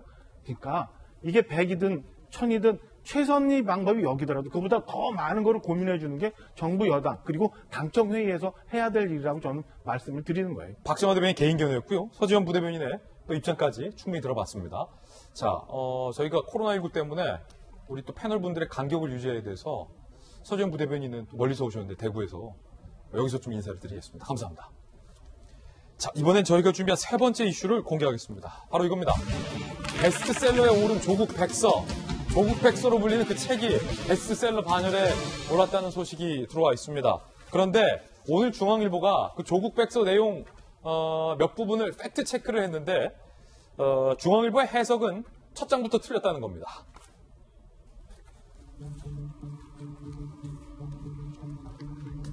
자, 첫 번째 팩트 체크 중앙일보 보도 내용 소개해드립니다. 논문 1저자 딸의 논문 1저자 공소장에 못 넣었다. 검찰이 백서에는 이렇게 써졌다는데 중앙일보 기자들이 팩트 체크를 해봤는데요. 이 사실이 아니라는 겁니다. 정경심 교수의 공소장에 이런 부분이 분명히 나왔다는 거죠. 조민 단대의대 인턴으로 논문 제1저자 등재 내용 포함했다. 조모 씨는 해당 논문 관련 이론 강의를 수강한 적이 없고 실험 과정에서도 별다른 역할을 한 바 없다라고 검찰의 공소장에 이렇게 기재가 돼 있는데 백서에는 검찰이 그 딸 논문 1저자 문제 넣지도 못했다라고 쓰여 있었다라는 겁니다. 이게 사실과 다르다는 겁니다. 두 번째는 위장이혼, 동생의 위장이혼. 이건 언론에서만 문제 제기한 차원이다. 백서에는 이렇게 써 있다는 겁니다. 조 전 장관 동생의 위장이혼 보도 등은 검찰 공소장에 적시되지 않는 순간 사라졌다. 중앙일보는 이게 사실이 다르다는 거죠. 배임 혐의로 기소된 조 전 장관 동생 공소장에는 조 전 장관 동생이 채무 변제를 피하기 위해 법적으로만 이혼 신고를 했다. 즉 허위 이혼, 위장 이혼 의혹이 공소장에 제기가 돼 있다는 겁니다. 세 번째 팩트체크, 근거 없는 증거은닉 교사 혐의다라는 건데요. 백서 내용은 어떻게 증거은닉을 교사했다는 것인지 알 수가 없다. PB 김모 씨에게 집사람을 도와줘서 고맙다 말한 것을 근거로 삼는 듯하다라고 쓰여 있지만 검찰이 지난 20일 재판에서 자산관리인 김모 씨와의 질문, 자택 하드디스크 교체 당시 정 교수가 다른 사람과 통화해 하드디스크 교체를 언급했고 교체 상황을 중개하는 느낌이었다는 진술이 사실이냐라고 하자 지난 20일에 김모 씨가 그렇다라고 인정한 부분을 중앙일보는 들면서 이 부분도 백서의 내용이 사실이 다르다라고 쓰고 있는 그런 상황입니다. 그 외에도 백서 중에는 지난해 서초동 촛불 집회 참가자가 100만 명이라고 기술되고 조 전 장관 의혹 관련 보도는 대다수 검찰발이다라는 등의 기술이 되어 있고 입시비리 사모편도 의혹 개인이 아닌 사회와 구조의 탓이다라고 되어 있는 상황입니다. 일단은 팩트체크 내용도 뭐 알아보겠지만 손정희 변호사님 나오셨습니다. 어서 오세요, 손 변호사님. 안녕하세요. 저희가 좀 이렇게 널찍하게 간격을 두고 하느라 차례차례 모시고 있습니다. 잘 오셨고요. 이게 지금 베스트셀러예요? 많은 분들이 관심을 갖고 있다라고 이제 해석이 되는 부분입니다. 더군다나 조 전 장관께서 최근에 SNS를 통해서 본인의 입장이나 검찰 수사의 부당함을 많이 밝히고 있는 상황이기 때문에 진실을 알고자 하시는 분들께서는 아마 언론 보도도 보고 재판 과정도 지켜보고 조국 백서도 참고하려고 아마 구매하는 게 아닐까 생각이 드는데요. 조국 백서 자체가 언론 보도와 같은 사실 팩트체크에 대한 검증까지는 요구하기는 좀 어려운 측면이 있고 특히 집필했던 시점에서 모든 재판 과정에서 증거라든가 공소장을 모두 꼼꼼히 체크하지 못할 가능성, 개연성은 남아있음에도 불구하고 조국 백서라는 조국 전 장관의 사건은 우리 사회에 굉장히 큰 영향력을 미쳤거든요. 그런 면에 있어서 이 조국 백서도 굉장히 큰 가치를 가질 수 있다. 그런데 출간되고 베스트셀러에 오르자마자 이렇게 주요 일간지에서 가 다르다라는 반박을 당한다는 것은 조국 백서를 집필하신 분들께서는 좀 뼈아픈 부분이 아닐까라는 생각이 들고요. 향후에 만약에 이게 이중 해석의 가능성이 있다던가 예를 들면 이런 겁니다. 공소장에 넣지도 못했다. 그러니까 조 전 장관 공소장은 못 넣었죠. 조 전 장관 아내인 정경심 교수의 공소장이 들어간 겁니다. 그러면 이게 완벽하게 팩트가 틀렸다고 또 단정하기는 어려운 거예요. 하지만 2중, 3중 검증하고 팩트 체크를 해서 수정 보완해 나가야 조국 백서라는 것이 또 그것을 읽고 지지할 만한 사람들에게는 또 효과적이기 때문에 이 지금 팩트가 달랐다는 지적을 겸허하게 수용해야 되는 상황이 아닐까 합니다. 예, 윤태호 실장님, 이 조국 백서를 만들기 위해서 후원금이 3억 원 가까이 모였다라고 한 겁니다. 3억 원 들여서 만든 백서인 셈인데 그렇다면 조금 더 정교하게 손정인 변호사님 말씀처럼 집필이 돼야 되는데 이른바 중앙일보가 제기하고 싶은 논란은 다짜고짜 조국 편을 든 것이 아니냐라는 거거든요. 예컨대 공소장에 있다 없다는 사실은 기다 아니다의 굉장히 간단한 문제잖아요. 근데 그러려고 만든 책이잖아요. 그건 윤태호 시장님 견해죠. 아니요, 여기에, 자, 우리가 이게 사실은 조국 백서라는 말 자체가 약간 틀린 것이 이 책 제목도 검찰개혁과 촛불시민인데 백서라는 것은 어떤 일이 지나간 이후에 그 기관이나 아니면 그 기관과 합의한 어떤 이제 발간위원회가 꾸려져가지고 적극적으로 자료를 제출받아가지고 만드는 걸 보통 백서라고 그래요. 뭐 선거 끝나고 나서 당에서 우리는 선거를 이렇게 졌다 이겼다라는 백서들도 만들고 근데 이 책은 조국 전 장관이 여러 번 이야기했지만은 본인이 직접 참여한 거 아니다.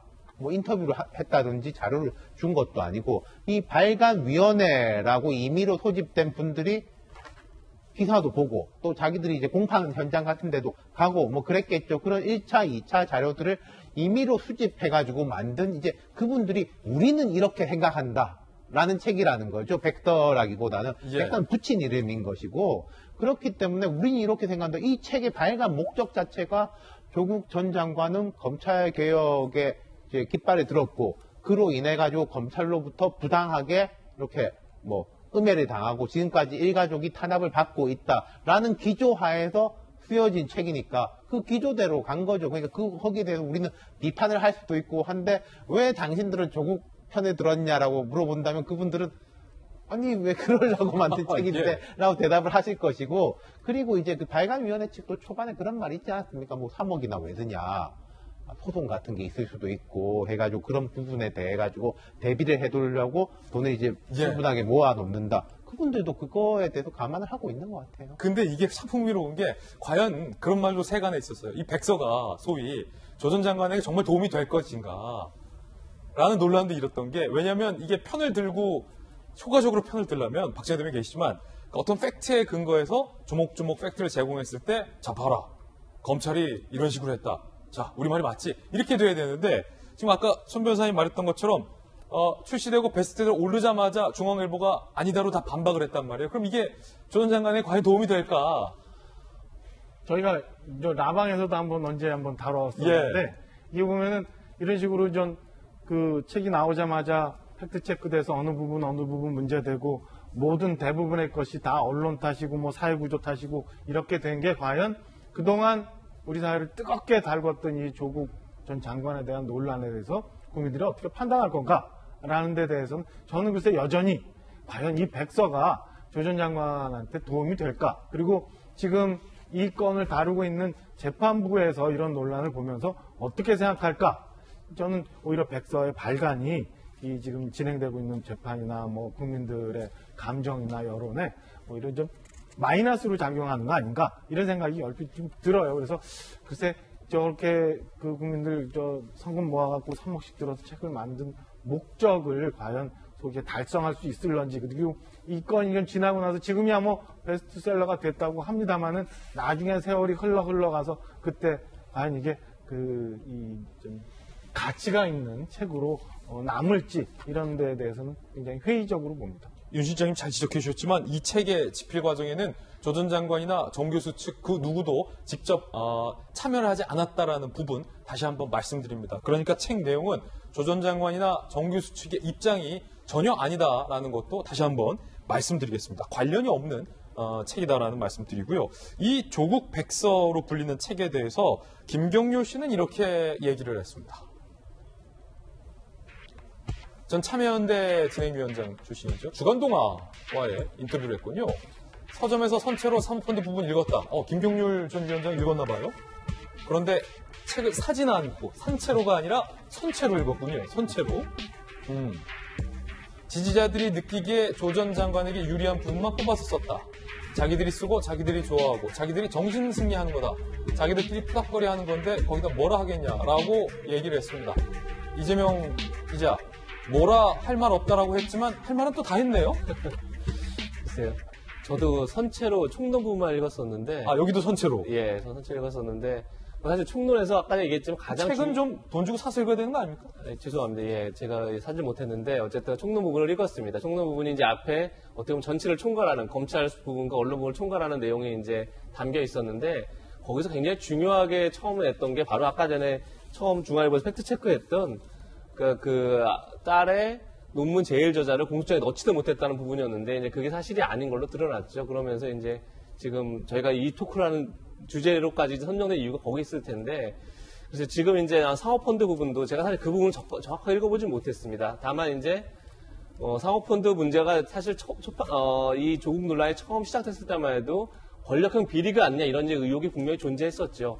다시 얘기해서 이제 공직자가 직접 투자를 못하니까 사모펀드라는 간접 투자를 통해서 개인적인 이익을 취하했던 거 아니냐 이렇게 얘기했었는데 사실 지난번 1심 재판부가 정경심 교수가 돈을 거기에 투자한 게 아니라 대여한 거다 이렇게 이제 입장을 정리하면서 어떻게 보면 검찰을 좀 판정패했다 이런 얘기까지 있었는데 그 사모펀드 부분도 사실 앞으로 이제 충분히 재판 과정에 논란이 될 것 같습니다. 다만 이 같은 채가 조국 백서가 검찰개혁과 촛불시민 말고 사실 조국 전 장관이 얼마 전에 경쟁공화국이라는 책과 관련해서 본인이 직접 해명을 했죠. 거기 보면 거기도 두 가지를 지적합니다. 입시비리와 사모펀드 문제를 지적하면서 조국 전 장관이 분명히 문제를 다 알고 있었을 텐데 거기에 왜 제대로 대응하지 않고 그냥 끌려갔느냐 뭐 이런 지적을 하니까 조국 전 장관 스스로가 강남 좌파에서 강남성에 있어서 비판이 있다면 내가 감수하겠다는 얘기를 했죠. 그러니까 그 강남성이 뭔지 정확히 알 수 없지만 어쨌든 간에 문제가 되는 부분들에 대해서 본인이 좀 더 철저하게 대응하지 않은 점에서 반성한 측면도 분명히 존재하죠. 그런 점에서 물론 조국 백서라고 우리가 부르는 이제 이 책이 조 전 장관 쪽을 옹호하기 위해서 썼다 뭐 이렇게 보기 때문에 뭐 거기에 대해서 뭐 팩트 체크를 일일이 다 하면서 이건 문제가 저건 아니고라고 얘기하는 게 좀 어떻게 보면 무의미할 수 있지만 어쨌든 굉장히 우리 사회를 뜨겁게 달궜던 입시비리 사모펀드 이 문제에 있어서 조국 전 장관 스스로도 일정 부분 좀 사과하고 어떻게 보면 성찰한 부분이 있는 것처럼 뭐 앞으로 이제 재판 과정에서 사실관계 명명백백 밝혀져야겠지만 좀 조국 장관 스스로도 그런 얘기를 한 게 있기 때문에 예. 아마 이제 김경률 회계사도 그렇게 얘기한 게 아닌가 싶습니다. 예. 거듭 말씀드리지만 여러 가지 의혹과 관련해서 조 전 장관 측과 검찰의 입장이 다르고 아직 재판이 진행 중이기 때문에 법률적으로 유무죄에 대해서는 어떤 혐의도 단정할 수 없다는 말씀 거듭드립니다. 자, 그런가 하면 SNS 활동을 좀 자제하라라는 당부를 재판부로 받았지만 조 전 장관이 윤석열 총장을 비판하고 나섰습니다. 어떤 내용일까요? 검찰은 지난해 사라진 노트북을 강조하면서 정경심 교수의 구속영장을 청구했다. 구속영장은 발부됐다. 구속기간 끝난 뒤에는 별건을 들이대며 필사적으로 구속영장 신청을 주장했다. 하지만 기각됐다. 이것이 절대적으로 구속을 자제하는 모습이냐? 윤 총장이 강조하는 원칙은 대상자가 누구인지에 따라 선택적으로 적용하는 것인가? 라며 윤석열 총장에 대해서 비판의 목소리를 냈습니다. 박정화 대변인, 네. 재판부가 회복자제 권고를 했는데 윤 총장을 향해 비판을 해서 기사화가 되고 있는데 조 전 장관이 하고 싶은 의미는 윤 총장이 밝혔던 구속의 원칙을 상대를 달리하면서 남발하는 거 아니냐라는 지적이군요. 윤 총장이 전 임명이 되면서 사실은 구속에 대해서 굉장히 제한적으로 하라라는 얘기를 한 걸 가지고 지금 조국 전 장관이 저렇게 페북글을 올렸습니다. 우선은 재판부가 이례적으로 조국 전 장관에게 개인적인 의견은 제시하지 말아라라고 재판장에서 얘기를 했는데도 불구하고 이제 저런 건을 계속 올리는데요. 이 이전에도 조국 전 장관의 이제 말이나 글들을 보면은 수미일관에서 검찰 개혁의 명분을 계속 주장을 하고 있어요. 지금부터는 다 제 개인적인 해석일 수밖에 없는데 이게 보면은 지금 이루어지고 있는 재판에서 국민들이 그래도 일정 부분 뭐 실체가 어떤 거냐 논란은 있지만은 검찰 개혁이라는 명분을 가지고 검찰이 제시하고 있는 공소장의 내용은 다 대부분 잘못된 거고 재판장이 제대로 판단을 하고 국민적 여론을 좀 이끌어 얻어 가고자 하는 그런 생각이 아닌가라는 느낌이 듭니다. 근데 글쎄요, 조국 전 장관이 지금 하고 있는 말 한마디 한마디들이 1년 전, 2년 전에 했던 조국 전 장관의 말의 무게와 어느 정도 영향력을 갖고 있는지 좀 회의적이라 저게 과연 얼마나 의도한 대로 얘기가 되고 있는지 잘 모르겠고요.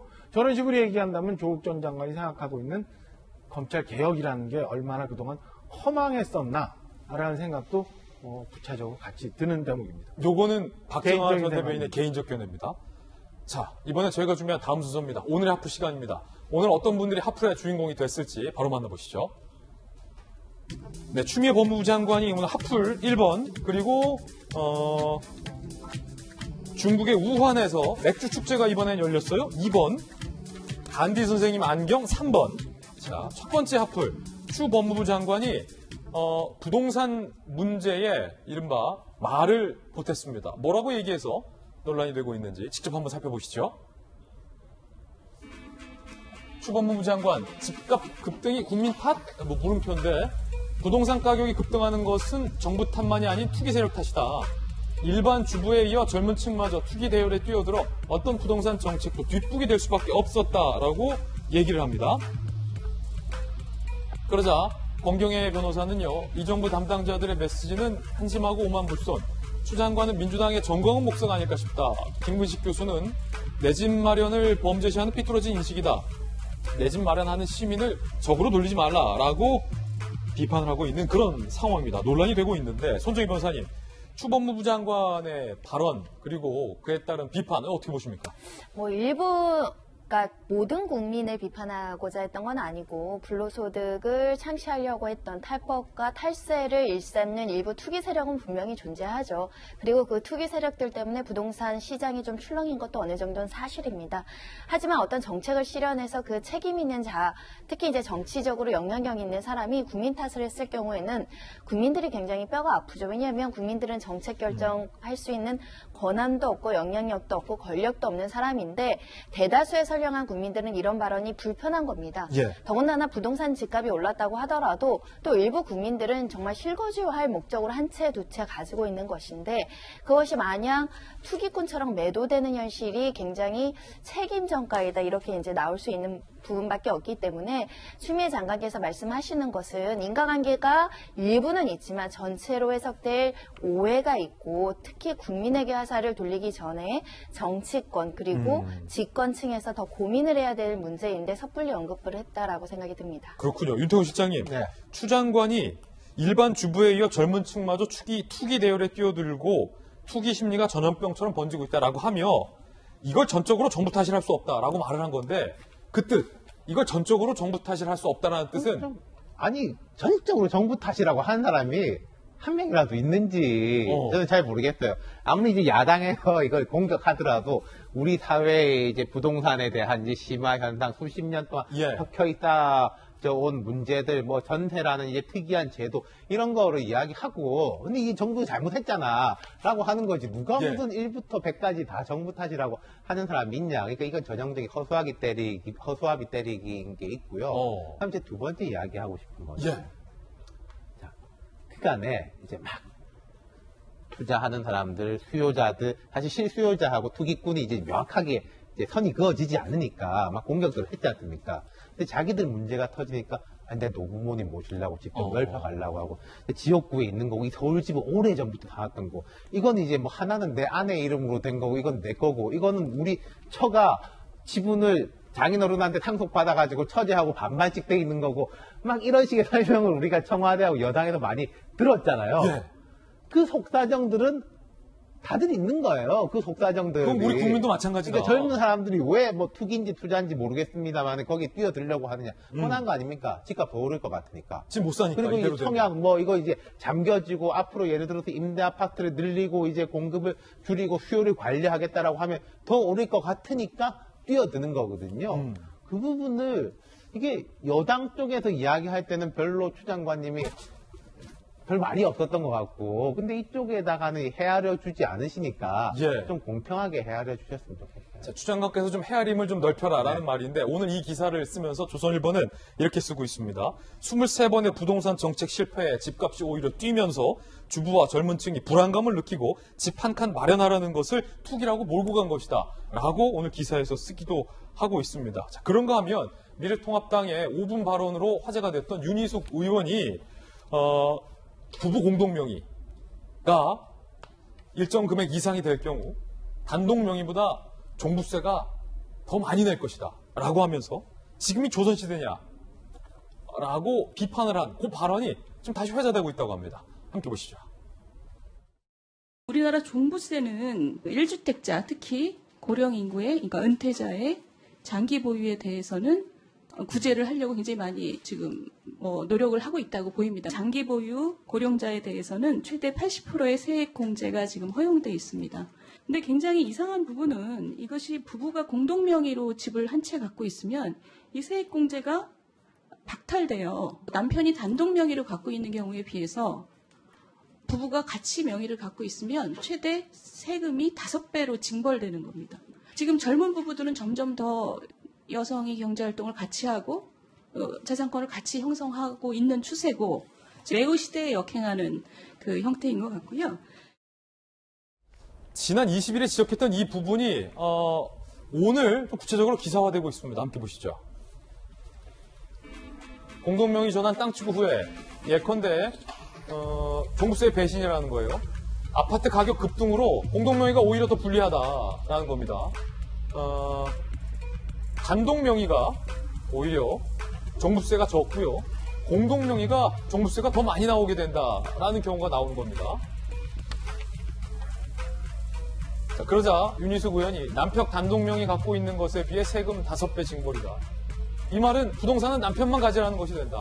조선시대도 아니고 굉장히 시대에 역행한다라고 비판하고 있습니다. 일단은 손정희 변호사님, 이거 뭐 공동명의가 원래 좀 더 세제 혜택도 좀 있고 그래서 사람들이 공동명의를 한 거 아닙니까? 양도세에서는 이제 공동명의가 확실하게 유리할 수 있는데 이제 이게 문제가 되는 것은 종부세법에 세액 공제되는 항목들이 있어요. 고령이거나 장기 보유하면 공제를 해주는데 1주택 1인 이렇게 이제 법에 명시되어 있다 보니까 공동명의는 사실상 세액 공제가 되지 않아서 특정 구간에 올라가면 특히 이제 집값이 너무 많이 오르다 보니까 공시지가가 16억, 18억에 오르면 역전 현상이 일어난다는 거죠. 남편이 가지고 있는 것과 부부 공동명의로 있는 것과 사실상 법률적인 큰 차이가 없거든요. 우리가 10년, 20년 서민층들이 살면 그렇죠. 남편 이름으로 돼 있든 아내 명의로 돼 있든 반은 아내 거 아니면 남편 거기 때문에 실질과세의 원칙상 왜 부부가 공동명의를 하든 부부 한 사람이 대표해서 1인 명의를 하든 왜 세액공제에서 이런 합리적 차별을 합리적 이유 없는 차별을 하느냐 이게 이제 윤희숙 의원의 주장인데 일견 타당합니다. 법조인들도 평등의 원칙상 사실 이혼할 때 보면 재산 분할로 반을 가져가거든요. 그렇게 따지면 사실상 1인 명의도 공동 명의예요. 그럼 공동 명의든 1인이든 고령이고 장기 보유했으면 세액공제에 동등하게 해주는 게 원칙인데 아직 법에서 그 실질 평등이 이루어지지 않은 부분은 꼬집을만 하고 이런 부분들이 비판이 이루어진다고 한다면 관계당국에서는 개선책을 마련해야 되지 않을까 생각이 들고 일부에서는 이거 헌법 소원하겠다 이거 관련해서 위원으로 문제 제기하겠다라는 사람이 늘고 있기 때문에 지금 대책 마련해야 될 것 같습니다. 왜냐하면 18억 기준으로 보면 올해는 공동명의인 분들이 종부세에 한정해서 12,000원 정도 낸다고 하는데 2년 지나면 한 88만 원, 100만 원 가까이 더 낸다는 거예요.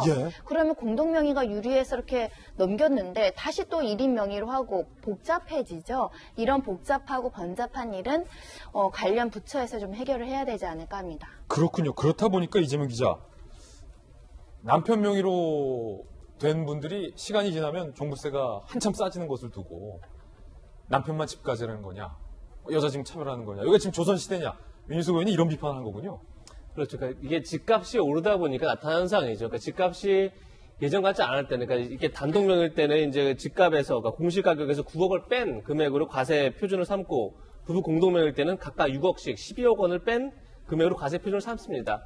따라서 사실은 일반적으로 공동명의가 훨씬 더 유리한 거예요, 기본적으로. 근데 집값이 이제 12억이 넘어가고 뛰다 보니까 그 다음부터는 공동명의는 세액 공제 혜택이 없는데 단독명의는 연령대가 60세 이상으로 점점 높아질수록, 그리고 또 하나가 이제 장기 보유할수록 점점점 이제 세금이 깎아지는 거죠. 그런데 이제 공동명의가 없다 보니까 문제가 생긴 건데, 결국은 이제 집값이 그만큼 올라간 만큼 결국은 공동명의자에게도 일정도 혜택을 주는 방향으로 정책이 전환돼야 되지 않을까 싶습니다. 정책적인 어떤 모순을 윤희숙 의원이 지적을 잘 한 거군요. 자, 이번에 두 번째 핫플입니다. 우한으로 가보겠습니다. 얼마 전에 이 수영장에서 풀파티를 벌여서 전 세계적인 빈축을 샀던 우한에서 이번에 맥주 페스티벌이 열립니다. 자, 우한 코로나19 바이러스의 발원지로 지목되는 중국 우한에서 지금 2020 우한 맥주 페스티벌을 개최해서 10만 명이 모였다고 합니다. 자, 논란이 되고 있는데요. 마스크도 이렇게 턱스크로 하고 있고요. 자, 애기 마스크도 벗기고 엄마도 벗고, 물론 뭐 사진 촬영을 위해서 마스크를 벗는다곤 하지만, 자, 지금 10만 명이 몰렸습니다. 과연 이게 이런 행동들이 적절하냐에 대한 논란일 것으로 보이고요. 윤태호 시장님, 제가 좀 알아보니까 맥주 하면은 일단은 뭐 취향이 다를 수, 난 중국 맥주, 뭐 일본 맥주, 한국 맥주, 북한 맥주 이런 거 있지만 그래도 또 독일의 맥주 축제가 제일 저거 아닙니까? 옥토버 페스트? 근데 그 옥토버 페스트가 코로나로 정작 취소됐어요. 근데 우한에서 맥주 축제가 열리네요. 아니 근데 이게 생각해 보면은 우한 사람들이 전 세계에서 맨 처음으로 고통을 겪었고 그 뒤에 이제 유럽이라든지 이런 데가 이제 나중에는 이제 봉쇄를 했지만 처음에 엄청나게 오랫동안 봉쇄를 했지 않습니까? 그러니까 저분들이 그런 생각이 들어요. 되게 고통 겪었고 또 그만큼의 이제 뭔가 상실감, 보상받고 싶은 심리 같은 게 있겠다 싶고, 뭐 저분들은 처음에 겪은 사람들이니까 조심하고 있겠거니라는 이제 기대 같은 것도 해보는데, 요즘 이제 워낙에 내가 우리 집에서 뭘 하는지 남들이 원래는 몰랐지만은 이제는 그런 시대가 아니지 않습니까? 금방금방 아는 시대잖아요.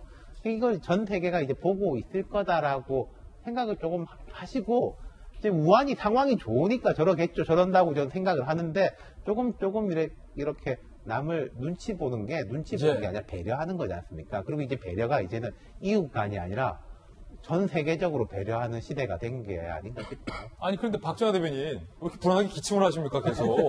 오늘 괜찮으신 거죠? 저 열 아직 안 나니까. 예. 그리고 오늘 저 오면서 이제 좀 답답하더라도 KF94 마스크 쓰고 오늘 그럼요. 있는데. 아니, 정부가 요청으로 우리 우한 독감이라는 말도 안 쓰잖아요. 그러니까 말씀하신 거 이해는 충분히 해요. 우한 사람들이 처음부터 고생했지만. 근데 작년 겨울 이제 12월 초부터 우리 한번 복귀를 해보면 중국 정부에서 그리고 우한 당국에서 저 처음에 발병했을 때 저걸 제대로 관리를 하고 그다음에 전 세계 좀 제대로 알려서 그 경고를 좀 보내고 했다면 지금 우리가 겪고 있는 이런 고통을 겪진 않았을 거 아니에요. 그러니까 그런 걸 생각하면은 지금 우한에서 저렇게 자기들 이제 해방이 됐다고 막 그렇게 좋게 저렇게 맥주 파티하고 마스크도 안 쓰고 하는 거는 보기가 좀 불편하다라는 생각이 들고요. 그다음 중국 여전히 뭐, 그런데 이건 또 뭐 제 개인적인 생각입니다만 확진자 얼마나 나오는지 아직 잘 모르잖아요, 우리가. 그 안에 통제된 사회니까. 그러니까 저런 거는 전 세계가 보는데 좀 조심했으면 하는 생각이 들고, 얼마 전 누가 아는 사람이 그렇더라고요. 전세기 타고 중국에 돌아가려고, 연태에 있는 분인데 돌아가려고 했더니 한국 사람들 전세기 타고 내려온 사람들 대상으로 굉장히 심한 검사를 다 한다는 거예요. 코로나하고 관계없는 부분까지 다 검사를 해서 격리를 하고. 이렇게 이제 자기들은 발병해서 막 전 세계에 퍼졌는데, 이제 우리나라, 자기 나라를 자국으로 들어온 모든 세계인들에 대해서는 불편을 주고 나름대로 이렇게 따로 하는 거 꼭 좋아 보이지는 않다라는 생각이 듭니다. 네, 세 번째 핫플 소식 간단하게 전해드리겠습니다. 간디 선생이 썼던 그 안경이 경매에 낙찰됐는데 4억 원에 낙찰이 됐다고 합니다. 손정혜 변호사님 설명 좀 해주시죠. 네, 이게 1920년대에 남아공에서 이제 활동하다가 삼촌이 영국 석유 직원으로 일할 때 간디가 준 선물로 이제 집안에서 알고 있었다는 거예요. 그런데 경매에 4억 원이 낙찰됐는데 이렇게 귀중한 물건이 전후 과정을 봤더니 경매에 이 업체에 어떻게 전달이 되냐면 하얀 봉투에 그냥 어떠한 보호장치 없이 안전장치 없이 우편함에 걸쳐서 갖다 놨다는 거예요. 미리 전화도 하지 않고 주말 내내 방치된 상태였다가 이제 출근한 직원이 이제 보고 이거 진품 같다라고 이제 소유자한테 전화를 했더니 소유자가 그제서야 너무 놀라서 의자에서 떨어질 뻔했다라는 겁니다. 일단 4억 원의 이렇게 큰 가치를 물건 좋지 않으면 갖다 버려라, 쓰잘데없으면 그냥 갖다 버리세요, 이런 메모까지 있었다고 하는데 이렇게 귀중한 건지는 몰랐을 것이고요. 그리고 간디 선생님이 예전에 이제 안 쓰는 무소유가 상징이잖아요. 그래서 아마 쓰던 물건, 본인에게 필요 없는 걸 주변에게 많이 베풀어주는 선행을 했다고 하는데 그 행운이 이 집안에 왔던 것 같습니다. 그렇군요. 자, 쓸모없으면 버리라고 그분이 메모장까지 썼다가 4억 원을 당첨했다는 소식이, 경매됐다는 소식이 들었으니 얼마나 놀랐겠습니까? 자, 하프 전해봤습니다. 이번엔 날씨 한번 알아보겠습니다. 오늘 푹푹 찌는 더위에 태풍도 북상하고 있어요. 기상캐스터 연결해서 알아보겠습니다. 허용 캐스터, 오늘 날씨는 어떻고 또 태풍 소식도 함께 좀 전해주세요. 네, 한 주의 시작인 오늘도 더위에 대한 대비가 필요합니다. 현재 전국 대부분 지역에 폭염특보가 내려진 가운데 낮 동안 30도를 넘나들면서 후텁지근하겠고요. 또 습도까지 높아서 체감온도는 33도를 웃돌겠습니다. 자세한 낮 기온 살펴보면 한낮에 서울은 31도, 광주 33도, 대구 34도로 어제보다 더 덥겠습니다. 이렇게 기온이 크게 올라 대기가 불안정해지면서 오늘 오후 한때 경기 동부와 강원 영서, 충북 북부와 전북 동부에는 5에서 40mm의 소나기가 지나는 곳도 있겠습니다. 한편 제8호 태풍 바비는 현재 일본 오키나와 서쪽 해상에서 북상 중입니다. 태풍은 수요일쯤 제주 서쪽 해상을 지나 서해상을 따라서 이동하겠고요. 목요일에는 황해도에 상륙할 걸로 보입니다. 이에 따라 태풍의 간접 영향을 받는 제주도는 오늘 오전부터 비가 내리겠고요. 내일 밤에는 남해안에, 수요일과 금요일 사이에는 전국에 강한 비바람이 몰아치겠습니다. 네, 내일 밤부터 제주와 호남 해안에는 최대 순간풍속 시속 200km가 넘는 돌풍이 몰아칠 텐데요. 이 정도면 가로수가 부러지고 또 큰 철탑이 휠 정도로 무척 강한 바람입니다. 태풍으로 인한 피해 없도록 각별히 주의하시길 바랍니다. 지금까지 서울 광화문에서 채널A 뉴스 허유원입니다. 네, 오늘 저희가 준비한 소식 모두 다 전해드렸습니다. 저희들은 내일 아침 9시 15분에 더욱더 풍성한 소식 들고 인사드리겠습니다. 지금부터 시작되는 인터넷 라이브 방송 라방 231로에서는요. 오늘의 주제 검사와 기자의 대화를 기록으로 남긴다라는 주제로 오늘 박정하 전 청와대 대변인과 이재명 전 청와대 출입기자 두 분 모시고 이야기 나눠보겠습니다. 저희 231로 라방에도 많은 관심 부탁드립니다. 건강 조심하시고요. 오늘도 꼭 마스크 의무화 잘 쓰시기 바라겠습니다. 저희는 내일 아침에 인사드리겠습니다. 오늘 하루는 분명 어제보다 나을 겁니다. 좋은 하루 되십시오. 감사합니다.